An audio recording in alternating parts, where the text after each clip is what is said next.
नमस्कार। मैं शकील साजिद आपके साथ एक बार फिर से हाजिर हूं। आप सभी का पसंदीदा प्रोग्राम ये जो पब्लिक है ये सब जानती है लेकर एशियन न्यूज पर। एक बड़ा सवाल अचानक से फिजा में तैर रहा है, क्या बदल सकती है विधानसभा चुनाव के दूसरे चरण के मतदान की तारीख। जी हां, छत्तीसगढ़ विधानसभा का चुनाव 2 चरणों में होना है। पहला चरण 7 नवंबर, लेकिन दूसरे चरण के मतदान की तारीख 17 नवंबर को है। आप सभी जानते हैं दीपावली 12 को है और भाई दूज 15 को। ऐसे में अधिकांश लोग अपने घर त्योहार मनाने चले जाएंगे। दूसरी बात, त्योहारी सीजन में लोगों को चुनावी गतिविधियों में शामिल कर पाना नेताओं को भी मुश्किल लग रहा है। इसलिए सभी राजनीतिक दल इस बात पर सहमत नजर आ रहे हैं कि 17 नवंबर की तारीख को आगे बढ़ाया जाए। इसके लिए वे दलील रख रहे हैं कि जब राजस्थान में चुनाव की तारीख 23 नवंबर जो देव उठनी एकादशी थी उसे बदलकर 25 नवंबर किया जा सकता है, तो छत्तीसगढ़ में क्यों नहीं।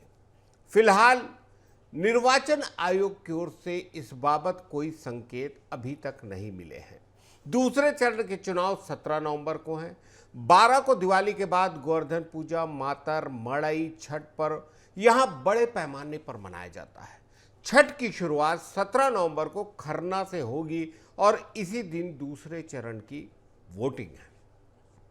काफी बड़ी संख्या में छठ मनाने वाली बिरादरी के लोग हैं जो छत्तीसगढ़ में रहते हैं। या तो छत्तीसगढ़ में कुल मिलाकर मतदान पर होने की संभावना दिख रही है या होगी। इसलिए नेताओं को भी समझ में आ रहा है कि उन्हें नुकसान हो सकता है। इसलिए पहला कोई विषय इस चुनाव में दिख रहा है जिसमें सभी राजनीतिक दल एक हैं। बताना जरूरी होगा कि राजस्थान में भी चुनाव की तारीख घोषित होने के बाद अंतिम चरण के मतदान की तारीख चुनाव आयोग ने 25 नवंबर बदली है। एक और खबर आ रही है, कम्युनिस्ट पार्टी भी विधानसभा चुनाव लड़ेगी। यहां यह बताना जरूरी है कि कम्युनिस्ट पार्टी इंडिया गठबंधन का एक अहम अंग है और लगातार छत्तीसगढ़ में उनकी अपनी उपस्थिति दर्ज कराती है। कम्युनिस्ट पार्टी विधानसभा चुनाव लड़ेगी। इसके लिए सीपीआई ने प्रत्याशियों के नाम बताए हैं, जिसमें बस्तर क्षेत्र से 7 प्रत्याशियों सहित 9 अन्य विधानसभा क्षेत्र के प्रत्याशियों के नाम जारी किए गए हैं।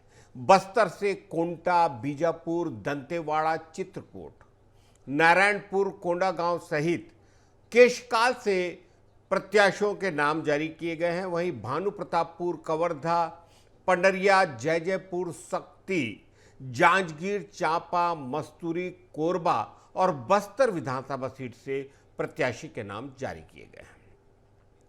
एक ऐसा चुनाव क्षेत्र पाली तानाखार, जहां से अभी विधायक मोहित करकट्टा हैं। पाली तानाखार के बारे में मैं आपको यह बताना चाहता हूं कि 1977 से लेकर 2018 तक विजयी विधायक लगातार दल बदलते रहे। 1977 के चुनाव में पाली तानाखार से जनता पार्टी के प्रत्याशी विशाल सिंह ने दर्ज की, लेकिन जीतने के मात्र 2.5 साल बाद ही वे कांग्रेस के पाले में चले गए। इसके 3 साल बाद 1980 में भाजपा ने मनराखन सिंह मरकाम को चुनाव में उतारा। भले मरकाम जीतने में कामयाब तो नहीं हुए, लेकिन वोट बैंक से अपनी मौजूदगी दर्ज करा दी। 3 साल बाद मरकाम भी कांग्रेस में चले गए। इसके बाद भाजपा ने आदिवासियों के बड़े चेहरे हीरा सिंह मरकाम को 1985 में उतारा। 4 साल बाद लोकसभा चुनाव में टिकट नहीं मिलने पर हीरा सिंह मरकाम ने खुद की नई पार्टी गोंडवाना गणतंत्र पार्टी बना ली। 1990 में भाजपा ने अमोल सिंह सलाम को टिकट दिया और भाजपा ने काफी साल बाद पाली तानाखार से जीत का स्वाद चखा। लेकिन दुर्भाग्य, अमोल सिंह भी 2.5 साल बाद कांग्रेस में प्रवेश कर गए। यही हाल 1993 के चुनाव में हुआ। प्रत्याशी विशाल सिंह ने हारने के बाद कांग्रेस की पाला तानाखार सीट पर भाजपा से हर कदम आगे ही रही। पिछली बार चुनाव से ठीक पहले 3 बार के विधायक उइके को भाजपा ने अपने पाले में लाकर हिसाब बराबर कर लिया था, लेकिन रामदयाल उइके चुनाव में तीसरे पायदान पर चले गए। पटवारी की नौकरी छोड़कर रामदयाल उइके जीते थे मरवाही से पहला चुनाव। मरवाही के ढोकर मुड़ा के निवासी रामदयाल उइके ने पटवारी से त्याग देकर बीजेपी से चुनाव लड़ा था। 1998 में मरवाही से जीतने के बाद उइके और अजीत जोगी के बीच करीबी बढ़ी। रामदयाल उइके ने जोगी के लिए बीजेपी को छोड़कर कांग्रेस का दामन थाम लिया और छत्तीसगढ़ के गठन के बाद उपचुनाव में रामदयाल उइके ने मरवाही सीट अजीत जोगी के लिए छोड़ दी। सीएम बनने के बाद जोगी साहब ने कर्ज चुकाया और रामदयाल उइके को SC/ST आयोग का अध्यक्ष बना दिया। वर्तमान में एक बार फिर से पाली तानाखार से रामदयाल उइके भाजपा प्रत्याशी हैं और कांग्रेस के यहाँ पे जो विधायक है मोहित केरकेट्टा। आचार संहिता के बाद चुनाव आयोग लगातार सक्रिय हुआ है। खबर आ रही है कि प्रदेश में 54 बदमाश जिला बदर किए गए हैं। आयोग की चौतरफा कार्रवाई में 8,807 लाइसेंसी हथियार जमा हुए हैं। आचार संहिता लागू होते ही निर्वाचन कार्यालय के निर्देश के बाद प्रशासन व अन्य विभागों ने चौतरफा दबाव की कार्रवाई शुरू कर दी है। अवैध हथियार व गैर कानूनी कामों पर शिकंजा कसने के साथ ही आदतन अपराधियों को जिला बदर किया जा रहा है। निर्वाचन कार्यालय से मिली पुख्ता जानकारी के मुताबिक अब तक प्रदेश भर में 54 आदतन अपराधियों को जिला बदर किया जा चुका है। प्रदेश में 12,495 लाइसेंसी हथियारों में 8,807 लाइसेंसी हथियार जमा करवाए गए। मुख्य निर्वाचन अधिकारी रीना बाबा साहेब कंगाले ने बताया कि कानून व्यवस्था बनाए रखने के लिए आवश्यक प्रतिबंधात्मक कार्रवाई की जा रही है। आर्म्स एक्ट के तहत 1229 प्रकरण बनाए गए हैं और इसके अंतर्गत 1284 हथियार जब्त हुए हैं। 54 लोगों को, जैसा कि हमने बताया, जिले से बाहर किया गया है। वाहनों की जांच से 18.49 करोड़ का जुर्माना अधिकारियों ने वसूला है। मोटर व्हीकल एक्ट के तहत 3,64,086 प्रकरणों में कुल 18,49,04,157 रुपये जुर्माना जमा हुआ है। प्रतिबंधात्मक कार्रवाई में 1,34,206 प्रकरणों में 1,81,527 व्यक्तियों पर दंडात्मक धाराओं के तहत कार्रवाई की गई है। जाहिर सी बात यह है कि आबकारी मामलों में भी 19,891 प्रकरण दर्ज किए गए हैं, जिसमें 1,29,048 लीटर की 5,28,85,758 रुपये की शराब जब्त की गई है।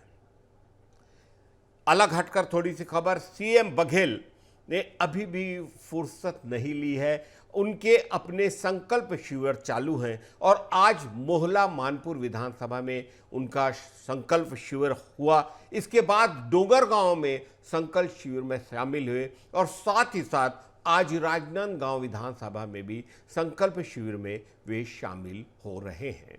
वहां उन्होंने कांग्रेस कार्यकर्ताओं से मुलाकात की। एकदम अलग सी एक खबर कि हमारे प्रदेश का सबसे छोटा मतदान केंद्र कोरिया जिले में है, जिसके बारे में हमारे रिपोर्टकर्ता धीरेन्द्र विश्वकर्मा ने रिपोर्ट भेजी है कि केवल 5 मतदाताओं का सबसे छोटा गांव, नदी पार करके बड़ी मुश्किल से पहुंचते हैं यहां मतदान के दल। 5 किलोमीटर का कच्चा रास्ता है। 2008 में, जी हाँ, 2008 में यहां केवल 2 मतदाताओं ने किया था पहली बार मतदान। छत्तीसगढ़ की पहली विधानसभा क्रमांक 1 भरतपुर सोनहत के शेराडांड गांव में केवल 5 मतदाता हैं, जिनके मतदान के लिए यहां प्रशासन द्वारा मतदान केंद्र बनाया गया है। यह मतदान केंद्र छत्तीसगढ़ का सबसे छोटा मतदान केंद्र है और संभवतः देश का भी सबसे छोटा मतदान केंद्र शेराडांड ही है। शेराडांड में विधानसभा और लोकसभा चुनाव के दौरान मतदान कराने के लिए मतदान दल गांव के पास से निकली मुड़की नदी को पार कर यहां पहुंचते हैं। शेराडांड का यह मतदान केंद्र क्रमांक 143 भरतपुर सोनहत विधानसभा क्षेत्र क्रमांक 1 में आता है। 2008 से यहां अब तक झोपड़ी तैयार कर मतदान कराया जाता रहा है, लेकिन अब यहां एक पक्के भवन का निर्माण हो गया है, जिससे इस बार के चुनाव में मतदान संपन्न होगा। मतदान दल यहां 2 दिन पहले ट्रैक्टर वाहन के माध्यम से पहुंचता है और 2 रात यहीं रुककर मतदान करवाते हैं। हर बार की तरह यहां 100% मतदान इस बार भी होगा, इसकी संभावना है। इसके अलावा इसी विधानसभा के कांटों में 12 तो रेवला में 23 मतदाता हैं जो दुर्गम क्षेत्र से हैं। चंदहा से सेराडांड तक 5 किलोमीटर तक सड़क और पुल न होने से आने जाने में काफ़ी परेशानी भी होती है, लेकिन हमारा लोकतंत्र शायद इसीलिए सबसे जिंदा और सबसे जागरूक लोकतंत्र है। फख्र करने के लायक है कि हम 5 मतदाताओं के मतदान केंद्र में भी चुनाव करवाते हैं, उनसे मतदान करवाते हैं। सलाम।